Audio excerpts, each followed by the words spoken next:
Welcome to the second of Tell Them's SC Sex Ed Problem Local Forum Series, broadcasting from Clemson University's Tillman Hall.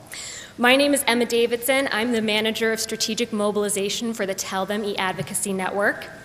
We are a network made up of more than 12,000 South Carolina voters who support responsible reproductive health policies. Tell Them is a program of the New Morning Foundation, a South Carolina-based nonprofit working to decrease unintended pregnancies in women under 30 and reducing the spread of STIs, including HIV, here in South Carolina. Tonight's event is sponsored by Tell Them, New Morning Foundation, Clemson's Department of Women's Studies, and the Clemson Student Health Advisory Committee.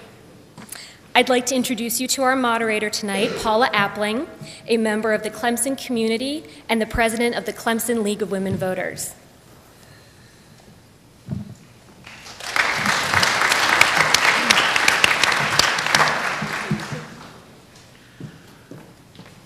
Welcome and thank you for joining us for our South Carolina Sex Ed Problem Local Forum Series. Tonight's event brings together experts from our community to discuss an issue that has far-reaching effects on our state, reproductive health education.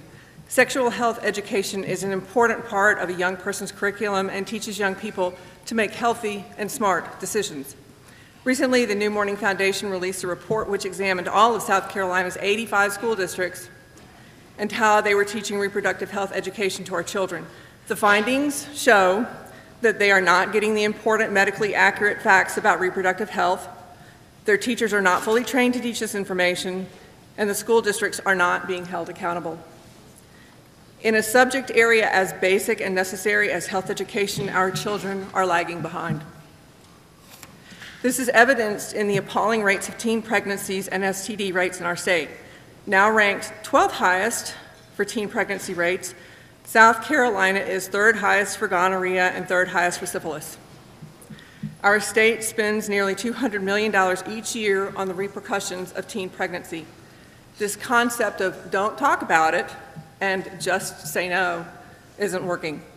If our laws and procedures allow for the restriction of information or censor what a teacher can say, then we are not only teaching our children incorrect information, we are also instilling a lifetime of potentially dangerous behaviors.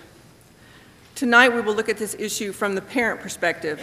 We have gathered 4 remarkable panelists who care deeply about this issue as parents and professionals and who will answer questions about the importance of comprehensive reproductive health programs that offer students information about disease and pregnancy prevention, including abstinence. As we discuss these issues, we invite you to join us here in the audience and at home by posting any questions to our Facebook event page or tweet it in by using the hashtag ReformSexEd or SCSECProb. Healthy families are those in which parents and children talk openly and honestly about important life issues, including sex. Unfortunately, there are many children in different situations who never receive adequate or accurate reproductive health information at home. Since they do not get the information and skills training they need to navigate adolescence to become healthy adults, these young people are at the greatest risk for unintended pregnancy, STIs, and HIV. With that, let's meet our panel. And I'm going to start on this side, even though I told you guys earlier different. With Dr. King, would you introduce yourself, tell us about your background and experience, and then answer one of the questions, why do you think sex ed matters, or what's the most interesting misconception or sex ed question you've ever heard? I'm Bruce King. I teach this topic here at Clemson. Matter of fact, we met this morning, 11 o'clock, teach it right here, this room. Have an enrollment currently of 600. We're going to concentrate this evening on schools, but I think it should also be noted that semester after semester, it's always the same. Never had more than 20% of my students say that they've had a meaningful discussion with mom or dad about this one time even. So it's not just the schools that are failing, moms and dads are as well. Part of the problem, of course, is that moms and dads haven't had a course, so they really don't know what to say. We have to stop this generation to generation cycle of ignorance. It's just not working. Dr. Beasley. Hi, I'm Leigh Beasley. I am the statewide family planning SCDHEC director, medical consultant. I have been a part of this community for about 28 years, starting my residency over in Anderson. I think I got interested in sex ed after delivering babies to women who were actually just children, who were 13 and 14 years old, and realizing that that's a tough time to start being a mom. Also knowing that there's so much misinformation out there that we need that knowledge is power, and sex ed can be taught in a way that respects people's values, that respects their beliefs, but also gives the knowledge that kids need to make informed decisions about their reproductive health. I won't even say the funniest things that have been asked me in classes that I've taught because we're being filmed. So it's always interesting how folks can not understand the basic functions of our body. And that needs to be something that we definitely know so much more about. And hopefully this will inspire people to get on the ball and maybe help our schools to better teach our young people in South Carolina so we can have less unintended pregnancy. Pregnancy is wonderful. Babies are wonderful, but they're wonderful when you're ready for them. So that's our goal, is to have every pregnancy an intended pregnancy. Mrs. Goldstein. I'm Laura Goldstein, and I'm with the Medically Complex Children's Waiver in South Carolina. And the reason I'm up here is because for several years I was a guest speaker with the Pickens County Daniel High School, and I taught sex ed to those high school teachers, high school students, I'm sorry. I was not allowed to be a teacher. I was only allowed to be a guest speaker because you have to be a teacher in the county to actually be called a teacher. So I was an instructor, a guest instructor. And I think it's important to teach sex ed from a very early age because everybody is a sexual being. Everybody is a male, a female, or somewhere in between, and you all are going to be interested in sex, and you are also either going to decide to have sex or not to have sex, and you need to have the tools to decide what you want to do. Dr. Perpich. Hi, I'm Diane Perpich from the Department of Philosophy and Religion here on Clemson's campus, and I also direct the program in Women's Studies and the new program called We Lead, Women in Entrepreneurship and Leadership. My own interest in sex education is probably less from the nuts and bolts side of it than from looking at gender and gender roles and gender politics. And for me, the importance of something like teaching sex ed is really largely too about removing the culture of shame around this issue. Because I think that culture, teaching kids either that sex is something we don't talk about, or teaching it to them as something that, well, you know, if it happens, it's a bad thing, or it's all about disease. I think that a lot of that plays into the negative stereotypes for women, and they don't help women in the long run. I think that, as Laura said, everyone is a sexual being, women every bit as much as men, and so to kind of talk openly about sex and about sexuality is really important for women as they move forward. Thank you. Ms. Dukes. Good evening, everyone. My name is Georgina Dukes. I'm a senior here at Clemson University. I'm a health science major, and I'm the current president of the Student Health Advisory Committee here at Clemson.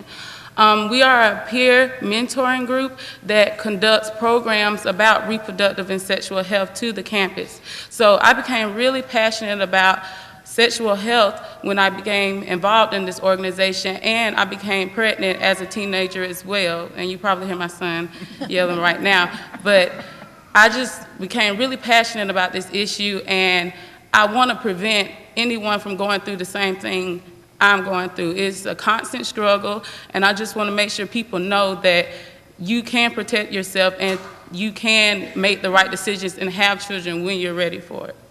Thank you. So we're going to do kind of discussion style, and I'm going to say the first question, and you guys can jump in. And maybe this is kind of obvious, but I'm guessing there's more to it. What happens if young people don't get information on prevention? I think all you need to do is look at the stats here for our state. 64%, or at least the year that I was looking at, 64% of high school seniors have had sex. More frightening than that, for 2009, 24% of middle school South Carolina students have had sex. 10% of them approximately with 3 partners or more already. This is what happens without responsible sex education. South Carolina has been one of the states that has been insisting on abstinence-only education. If there was a birth control technique on the market with a 64% failure rate, it would be withdrawn immediately, and many of those who propose abstinence-only education would be pointing at that technique as an example why students ought to abstain. It's just not working. 64% by their senior year. Abstinence education is not working. Anybody else? Yes. I think that a lot of people who really want the abstinence education are persuaded sometimes by the cost of things. And having a child is usually going to have some problems, maybe a low birth weight baby. And if you have a normal delivery in South Carolina, it's around $7,500. When you go to a 3 to 5 pound baby, you go up to $86,000. And I'm now taking care of kids that cost in the millions of dollars to take care of. And so you consider that, then HIV care for sexually active people. Chlamydia, we're always really high. We're in the top 10 every year with chlamydia, gonorrhea, and syphilis. Those costs, and the cost of teen pregnancy and what happens to the children of teen mothers. The cost and lack of production, because those kids a lot of times can't go to and finish high school. Their children a lot of times have problems in school. They don't finish high school either. A teen mom is probably going to have a second baby by the time they're 20. And their children, if they're female, will probably have a child as a teenager. And that all costs the state money. So if you're not persuaded that you need sex ed for another reason, there's a monetary one. Thank you. We're going to move on to the next question unless you guys are flagging me down, which you're not. And Dr. Beasley, I'm going to aim this one at you, just because. And it's sort of following on the same line. What are the most serious repercussions about misperceptions and misinformation about sexuality that you've seen in a clinical experience? I think some of the misconceptions of when you can get pregnant and how often and how easy it is to get pregnant. So I'm going to throw it out to the audience. If all of us go home and have sex tonight, which do not email me and tell me about it because I don't want to know, how many of us would get pregnant? Any guesses? If we all had sex tonight, and okay, I know guys, you're not going to get pregnant, but for the women, how many of us from one act of intercourse would get pregnant? About 8 of us out of 100. If we have unprotected intercourse for a whole year, how many out of 100 would get pregnant? About 85 of us. So from one act of intercourse, we can get pregnant 8%, but if you have repeated acts of intercourse without protection, your risk of getting pregnant goes up. You've all seen the commercials on TV about bad birth control or bad IUD or call this lawyer or call that. You know what the most dangerous thing for a woman to do is? It's to get pregnant. You don't see that on TV. You don't have anybody calling and saying, if you got pregnant, call 1-800. It just doesn't happen because we're not going to sue anybody over getting pregnant. But it's the most medically dangerous thing. We can get blood clots, we can bleed to death, we can have high blood pressure. Now, Anybody who's pregnant in the audience, I don't want to have you go, crazy. We have good medical care in this country. But birth control does save women's lives. And if we can use birth control effectively, then we can make sure that women are healthy enough when they decide to become pregnant that they can have a healthy pregnancy. Thank you. Anybody want to add to that? I would also say, for me, one of the misperceptions is that controlling sexuality is something that only women need to do. It seems like we're having a lot of discussion in this country right now about women's access to birth control, and that somehow that access makes those women immoral, when I think one of the most moral and responsible choices that a woman can make is to protect herself from an unwanted pregnancy. And so I think that removing that misperception that a woman who carries a condom in her wallet or a woman who is on birth control, whether or not she's sexually active, right, those are responsible, good things for women to be doing. So on that same line, we got the first tweeted question. And Diane, I'd like to start with you and then go down to Georgina. Why are women not able to express their sexuality, but men are?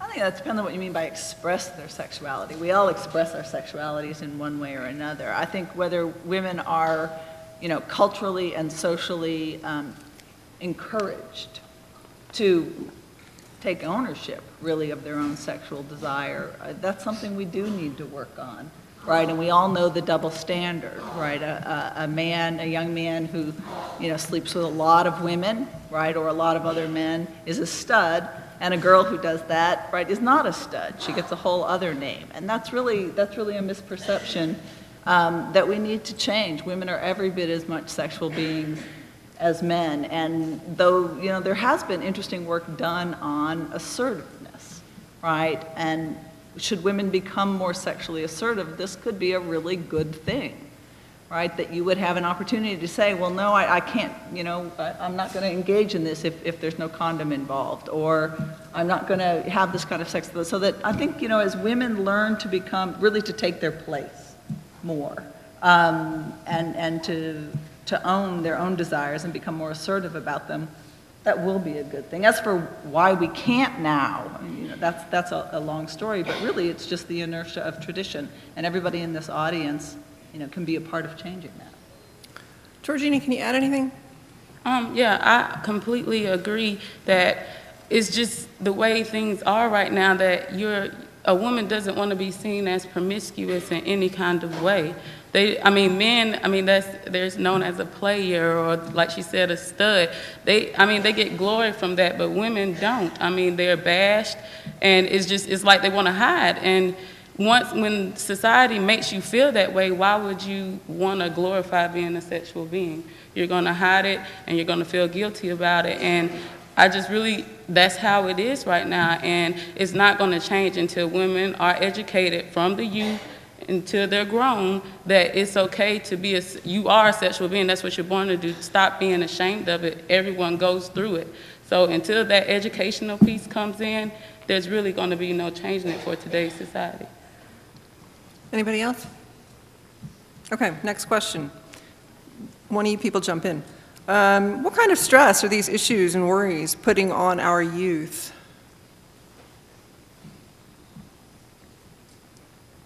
Dr. Beasley, jump in on that one. Well, I think everybody in the audience can agree that if you have an unintended pregnancy, that's probably the biggest stress you can have, whether it be when you're a teenager or whether it be when you're in college or working, or, God forbid, if you're 45 or 46 and you have an unintended pregnancy. So not knowing is stressful. The other thing is access, not knowing where you can get access to good information and good birth control. The internet is a wonderful tool, but there's a lot of misinformation there. So to know where you can get good information about sexuality, about birth control, then to have the confidence to go and maybe have a one-on-one discussion about questions that you may not want to tweet or post, but you have a professional that you could ask. I think those are the types of things that add more stress to an already stressful time. There's a lot of changes going on in your teenage years and your college years. And then you have the stress of, oh goodness, could I be pregnant? And that's the stress that I think folks who don't have the right information may be feeling. Do you think that some people are stressed out because they don't actually know if they've had sex or not? There's a question of, that's a good question. Does this count as sex? Does this count as sex? Well, and I think that gets back to your basic physiology. How do you get pregnant? And there's some misconceptions about that, of how folks can conceive and what counts, and can sperm crawl up your leg, and those kind of questions that we get asked. And we laugh and we Twitter about them, but people do ask some very interesting questions. I'm sure Dr. King in his class gets some doozies. But I think that's a real good point of what is sex in our society. Does oral sex count? Does anal sex count? Does vaginal sex count? You know, what counts as sex? And what are the consequences of each of those actions? Dr. King, would you like to add anything to that?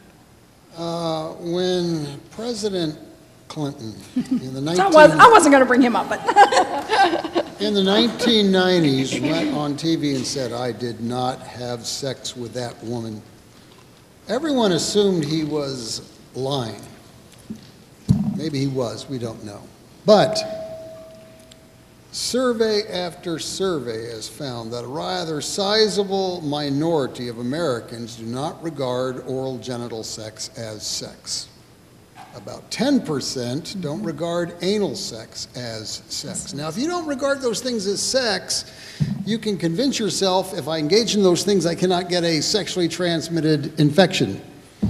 I showed my class this morning some slides that would convince them otherwise. I mean, this is dangerous to go around thinking that engaging in these things is not sex. It's just ridiculous.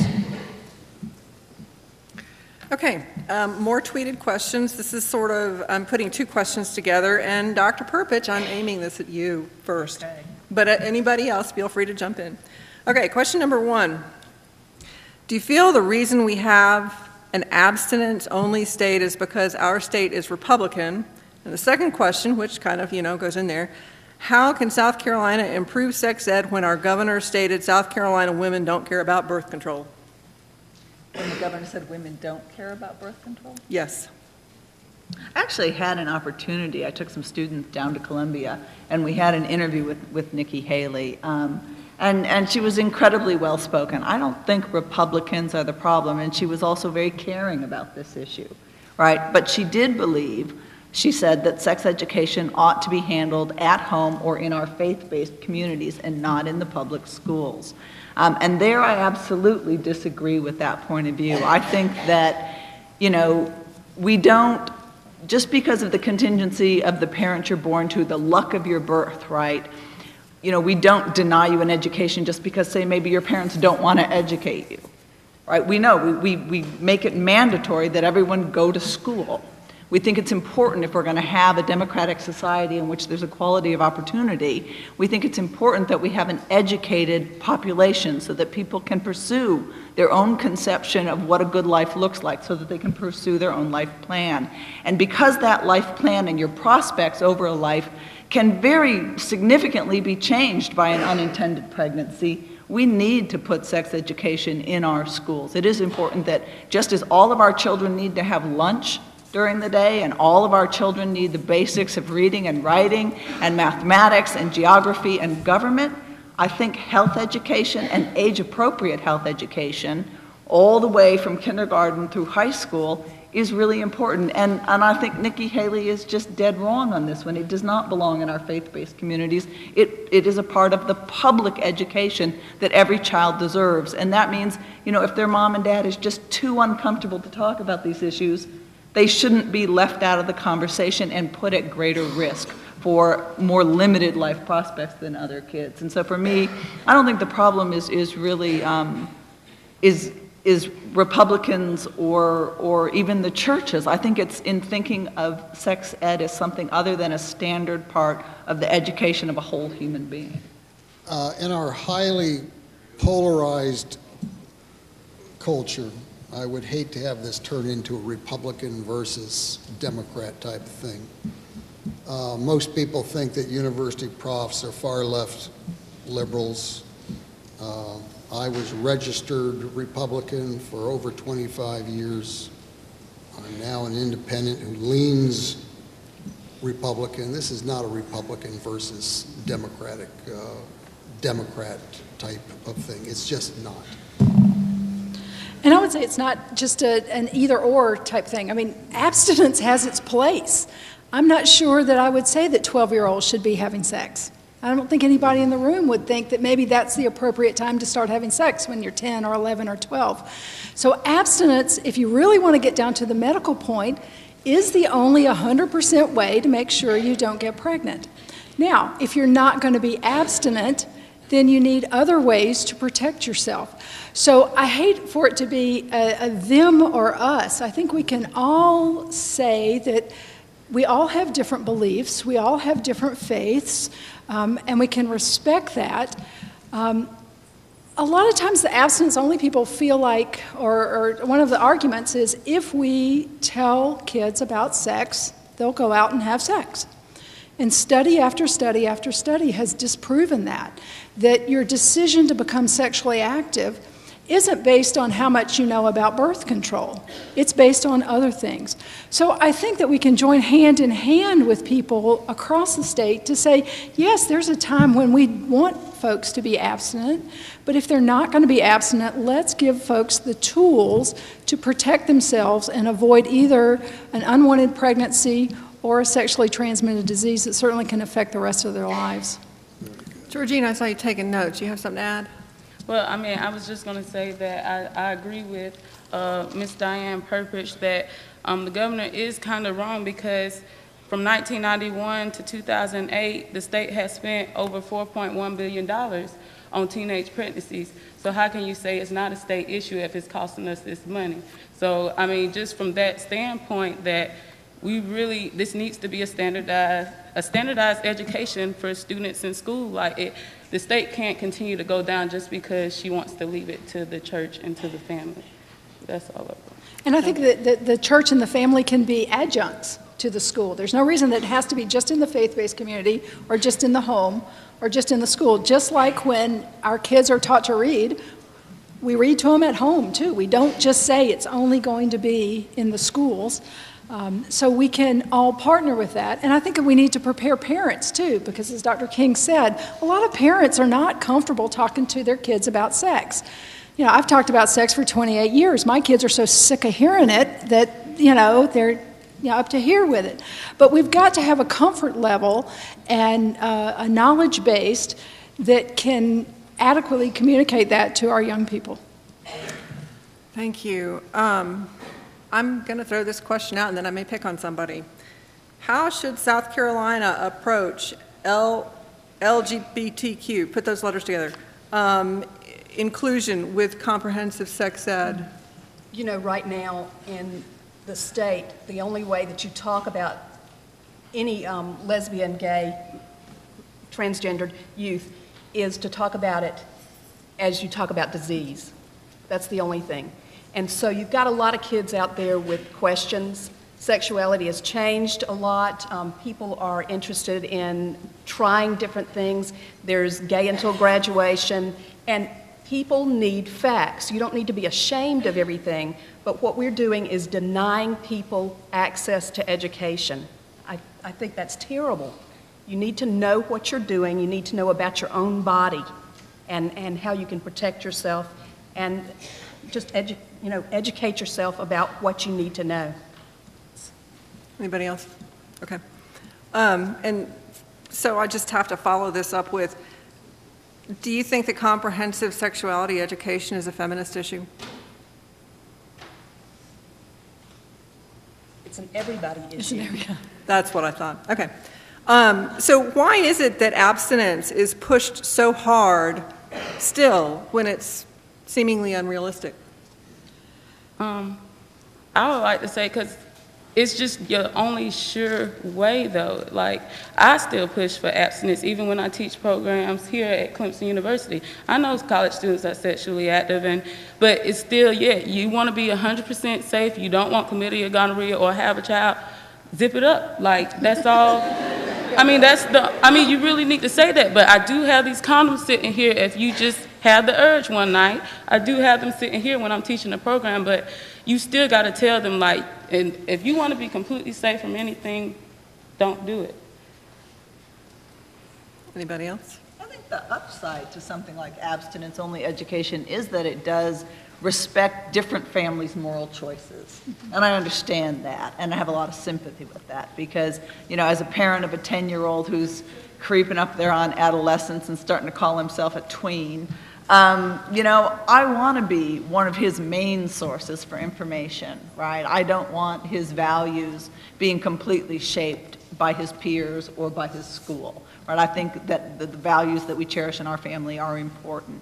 And so I think some of abstinence, some of the reason why it's an appealing approach for a lot of people is because it seems to allow families to make those decisions.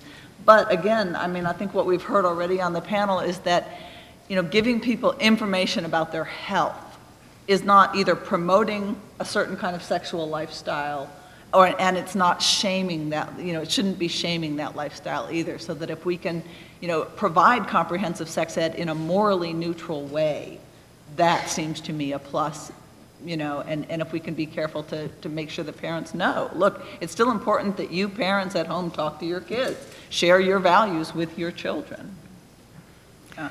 So when is it too young to learn about sex? What's what? When is it too young to learn about sex? Well, you're always learning about sex. The first time you tell a little boy that he can pee standing up, you're telling him he's got a penis, right? And so you're educating him then. You're going to be different from a little girl. So maybe a better question is, how do you start teaching about sex? At what age do you start teaching about sex? When they're quite young, by using the real words rather than stupid words and cute words. And I think we're using the wrong words here. At a very young age, you're teaching them a sexuality education. You're not teaching them sex education. You teach them about their body and how it works, its functions, etc. And it starts with using the proper words.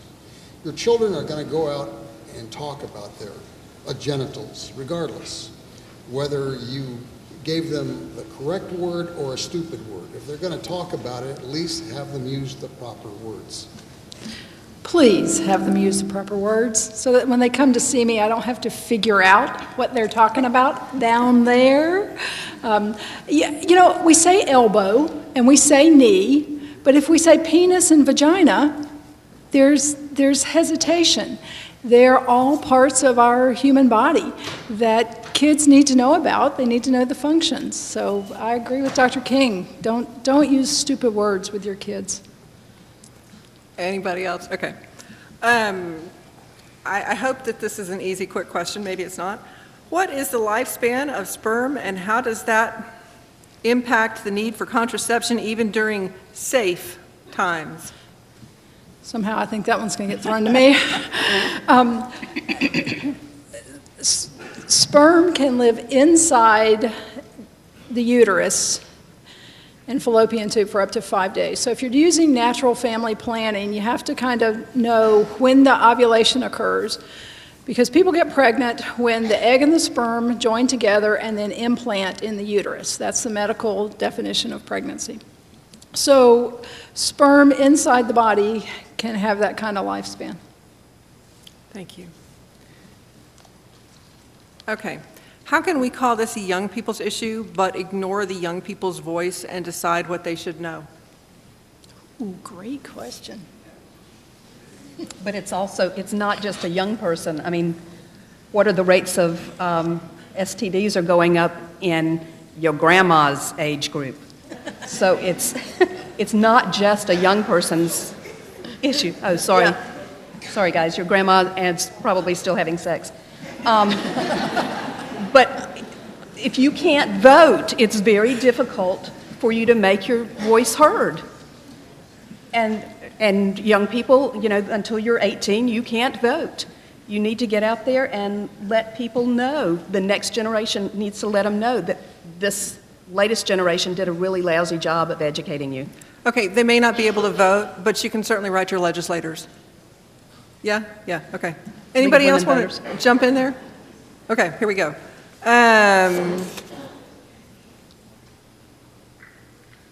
Do you think making condom usage appealing helps fuel more condom use or cause more youth to want to have sex?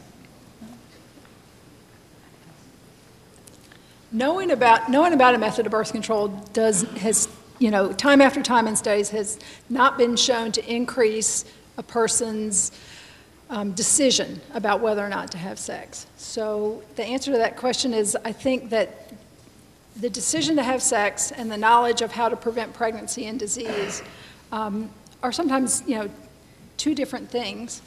Now, if you're going to have sex, you need to have the knowledge about how to protect yourself from diseases in pregnancy. I don't know that we're glorifying condoms these days. Condoms have been around a long time. We used to make earrings out of them, you know, back in the 60s. And water balloons. And water balloons, yeah. Okay, now we're really showing our age. Can some of the young people please come up here on the panel now? We'll work on that. Okay, Georgina, I'm going to aim this one at you. So, you know, jump in and then you other guys. Why do you think males are taught more about their reproductive organs than women? Or if you think I'm picking on you. Because they can see them better? I don't know. Yeah. I mean, they have to. How many of you have seen your ovaries? They have to hold it, or I don't know. I mean, that's a weird question. I really don't know. Like she was saying that they get taught to stand up and hold it, I guess, or whatever. But I mean, females, I just know my mama just always said you're private and everything like that. And my dad would take my brother and say all kind of stuff to him about it. So I just think it's just a more manly thing. I just think women are taught to be like ladies and just hide and poise and like it's just a completely different. I don't know. I just feel like women and men just grow up on completely completely different sides of the earth when it comes to talking about sex. So. But guys also have misconceptions, and they are not taught about things like testicular cancer. How many parents tell their kids to, you know, check their testicles every month? And yeah, how many kids know that nocturnal emissions are going to happen to a guy before they take a sex ed class? Okay, so moving along. Why isn't, and Dr. King, maybe this is for you, why isn't, because you probably do, why isn't asexuality discussed in sex ed? That's a very good question for which I really don't have a good answer, I have to admit. There's a lot of things we don't talk about in our state in particular. But that is a topic that's receiving a great deal more attention than it has in the past. There are some people that just make a choice. They're not going to be sexual. And, it's a legitimate choice. Nothing wrong with that. And it's just not discussed in sex ed classes sometimes, and that's... No, they just assume everyone's interested in sex. That's not correct. Anybody else want to jump in with that? I think that also just goes to the issue of, I mean, right now in sexual education classes in South Carolina, one is prohibited from talking about alternative sexualities. And if you think of asexuality as a sexual orientation of a sort, it's no more going to be brought up than being lesbian or gay or bi or trans or queer or having kinks or any of the other kinds of things that we could talk about if we were talking more openly, not just about health education, sex ed, but about sexuality education. But I think there's actually, you're not allowed, for example, to mention homosexuality, for example. And so if you're not mentioning homosexuality and alternative or non-dominant kinds of sexual identities and lifestyles, you're probably just not going to be talking about asexuality either. We did because kids asked about it Okay. in the high school. Okay. And so going back to the comment on grandmothers having sex, sorry, good question here. What age group should be focused on the most concerning sex ed? Isn't the answer got to be all of them? Right, you need sex education. Right, early I heard a funny story over the weekend of somebody who was talking about they had come to babysit this little boy, and the little boy happened to be using the bathroom, and the door happened to be open, and the babysitter walked by and he said, "You can look, but you can't touch." Right, and this was a little boy who had obviously had a conversation already with his parents about what was okay and what was not okay, right? And he knew that it was okay if somebody saw him going to the bathroom, like in a public restroom, but it was not okay if anybody ever touched him. So that you need to give some messages to your kids very early on. I know that when my son first got to the age when he and I were out and he had to go use the men's room and he was not having any more of using the ladies' room, I worried, and we had to have talks about what was okay and what was not okay, and then I stood outside the door and glared at every man who walked into the restroom. Like, I know you're in there, and there's a boy in there, right? But then of course he's going to need different, education as he comes up on middle school, and I'm sure very different education again as high school. And then when he's an older man and he's been married 10 or 15 years and is having some kinds of marital problems potentially, he might need a little more sex ed at that point as well. I don't think it's anything you ever stop learning about. How do we keep conservative teachers from being so harmful to gay students? Anybody? Somebody jump in. I'm going to pick on somebody in a minute. I don't think anybody should teach sexuality in the high school age group unless they really want to do it and they're comfortable with it and they like students. They shouldn't be pressured into it, and they shouldn't be chosen because they weren't really good at teaching English or something else, So if a gay student is taking a sex ed class and his teacher is rude or ugly or says something demeaning or whatever, what should that kid do? What would you suggest that kid did? I would tell them to go to guidance at first, have their parents go with them to the principal. The problem is that a lot of those kids are asking questions for the first time because maybe they're not comfortable asking their parents. Maybe they're not safe asking their parents. And so that teacher may have just really messed the kid up. Some kids will kind of out themselves in class, and then everybody around them knows what's going on, and they kind of take their cues from the teacher. So Georgina? It's a hard one. I just wanted to say that I feel that you need to be a certified health educator when you teach sex ed in schools as well. Like, you need to be certified and know how to talk about this. It should not be just a science teacher. You know about cells, plants, and everything. You haven't had a specialized education on teaching that to students. So I feel that you need to have a certificate to teach that in schools. So I feel like that would cancel that out altogether, because it shouldn't be just any type of teacher teaching sex education in high school. Let me expand on that just a bit. New Orleans had a federal grant in the late 80s, early 90s to teach sexuality education in school, and I was the one they hired to teach the teachers. And they chose to have high school coaches teach sexuality education, and that's pretty common in our state here as well. Who on earth ever decided that high school coaches had the educational background and the expertise to teach sexuality education? You have to have a comfort level, and if they don't have the educational background, they don't have the training, they're not going to be comfortable, they're going to convey the wrong things entirely, not just about this issue, but about all kinds of issues. I agree with what you said. Are we good for time? Okay. I'm going to try to get both of these in then. Do you think that males and females should be taught sex ed separately? It's a state law that we teach part of it. Okay, but what do you think? Is that a good idea, or? You know, at some age, there may be a comfort level that, I know when I was teaching sex ed over at one of the local high schools, the guys did feel more comfortable just having guys in the room, and the girls did feel more comfortable just having girls in the room. Now, I didn't change my message about any kind of reproductive health issues, but yes, it is a law, so I think that we have to work with that. Do people need to talk to each other about sex? Yes, they do. So maybe you could have maybe separate and then bring everybody together for questions.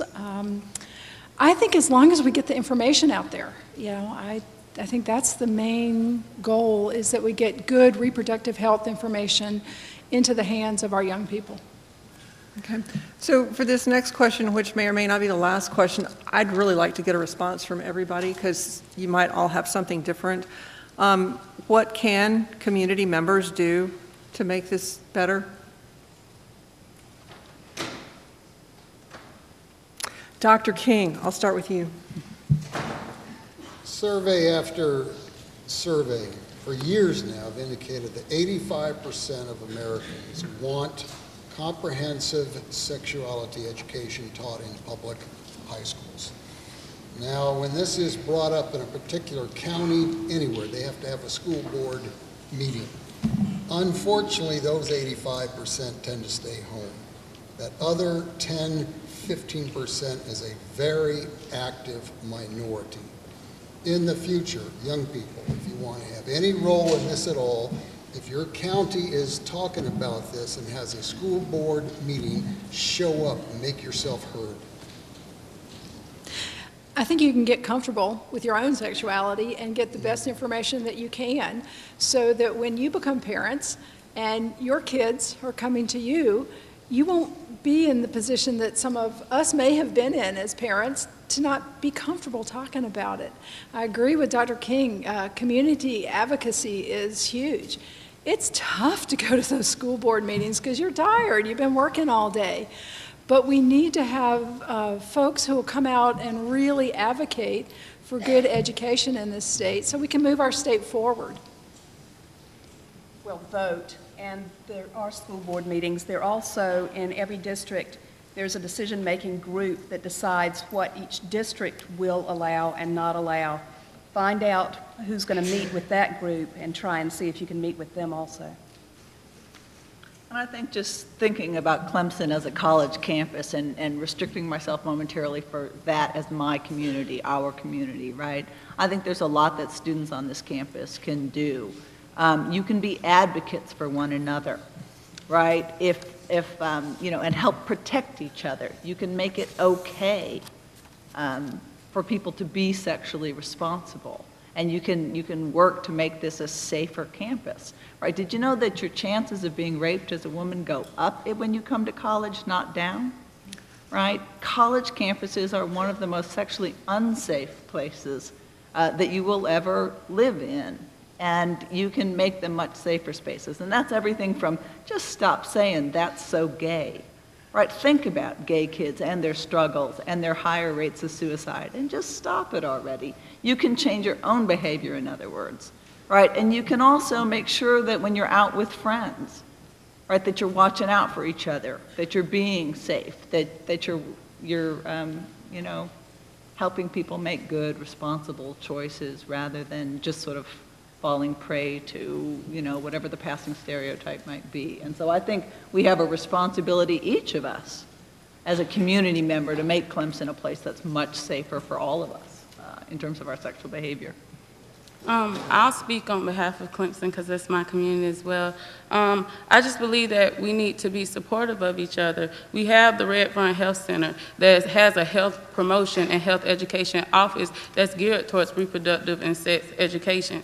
So if people would just be advocates and stop shying away and thinking that you should talk to your friend who's not a professional when you have Ms. Parvin Lewis there 24/7 that will be willing to talk to you and educate you on things you have questions about. There's resources, brochures, I mean, we have a website, everything. I just feel like as members of the Clemson community, you need to educate yourself and really take hold of all the resources out there and really help your peers become safe and educate them. I can't stress it enough. You have to educate yourself. You can't go throughout life and think you're going to be all good and safe when you don't have that education that you need.